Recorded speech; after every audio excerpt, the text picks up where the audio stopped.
Ertugrul Ghazi, بہادر، شجاعت، ایمانداری، فاتح غازی، 13ویں صدی کا وہ کردار جس نے سلطنت عثمانیہ کی بنیاد رکھی۔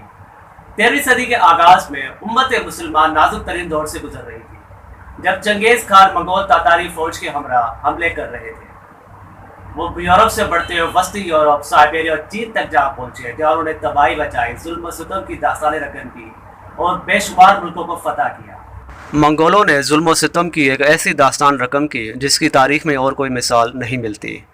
ان کے ظلم کے سامنے بڑی بڑی طاقتوں نے گھٹنے ٹیک دیے، جبکہ دوسری طرف سلطنت خوارزم نے خراسان، ایران، شام، عراق کے اہل سلجوق کے کئی علاقوں کو فتح کر لیا تھا، لیکن چنگیز خان نے سلطنت خوارزم کی طرف رخ کیا اور اسے بھی تباہ کر دیا۔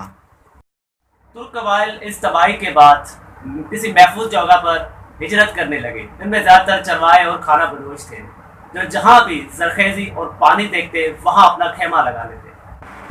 قبیلوں میں سے کچھ قبیلے ایران، شام اور کچھ مصر جا پہنچے۔ ان میں سے ایک قبیلہ کائی قبیلہ تھا، جو نسبتاً دوسرے قبیلوں سے بڑا اور طاقتور بھی تھا۔ کائی قبیلے کے سردار کا نام سلیمان شاہ تھا، جو کہ بہادر، ایماندار اور اپنی روایات کا پاس رکھنے والا تھا، جس کے 4 بیٹے تھے۔ یہ ساری ہسٹری ان کے بیٹے ارطغرل غازی پر بنائی گئی ہے۔ سلیمان شاہ اپنے بیٹے قبیلے کے ساتھ دریا فرات کو پار کرتے ہوئے فوت ہو گئے۔ سلیمان شاہ کی وفات کے بعد سلیمان شاہ کے بیٹے سنگر تارکن اور گندوگرو اہلت چلے گئے، اور جو لوگ باقی رہ گئے انہوں نے ارطغرل غازی کو اپنا سردار چن لیا۔ ارطغرل اپنے چھوٹے بھائی کے ساتھ ایشیا کوچک کی طرف روانہ ہوئے، جہاں اس وقت کے سلطان علاؤدین تھے۔ ارطغرل غازی کو انقرہ جاتے ہوئے 2 فوجیں لڑتے ہوئے نظر آئیں، جن میں ایک فوج تعداد میں کم اور ہارنے والی تھی۔ ارطغرل نے ہارنے والی فوج کی طرف سے لڑنے کا ارادہ کیا اور اپنے 444 سپاہیوں کے ساتھ وحشیانہ حملہ کیا اور دوسری فوج کو شکست دی۔ ایک اندازے کے مطابق ارطغرل غازی جس فوج کے خلاف لڑے وہ تاتاریوں کی فوج تھی، اور جیتنے والی فوج سلطان علاؤدین کی فوج تھی۔ سلطان علاؤدین یہ جان کر بہت خوش ہوئے اور انقرہ کے قریب ایک علاقہ کائی قبیلے کو رہنے کے لیے دے دیا اور ارطغرل کو وہاں کا سردار بھی بنا دیا۔ ارطغرل کو یہ تاکید بھی کی گئی کہ وہ سلجوقی سلطنت کی سرحد کو محفوظ بنائے، اور سلطان کی طرف سے یہ بھی اجازت ملی کہ وہ آس پاس کے علاقے کو فتح کر کے سلطنت میں شامل کریں۔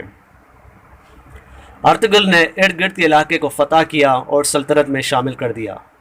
سلطان اس سے بہت خوش ہوئے اور ارطغرل کو انعام میں سوگوت کا علاقہ بھی دے دیا، تاکہ وہ وہاں بھی قبضہ حاصل کریں اور اپنا قبیلہ بسائیں۔ اس طرح بہت سے ترک قبائل ارطغرل کو ماننے لگے اور ارطغرل پہلے سے زیادہ طاقتور ہو گئے۔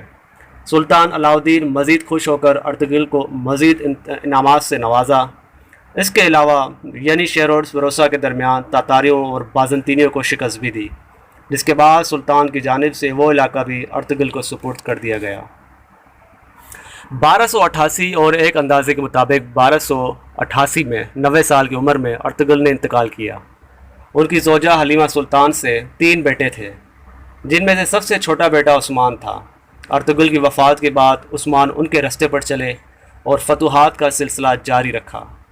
1299 میں سلجوقی سلطنت ختم ہونے کے بعد عثمان اپنے رہنے والے علاقوں میں خود مختار سلطنت کا اعلان کر دیا۔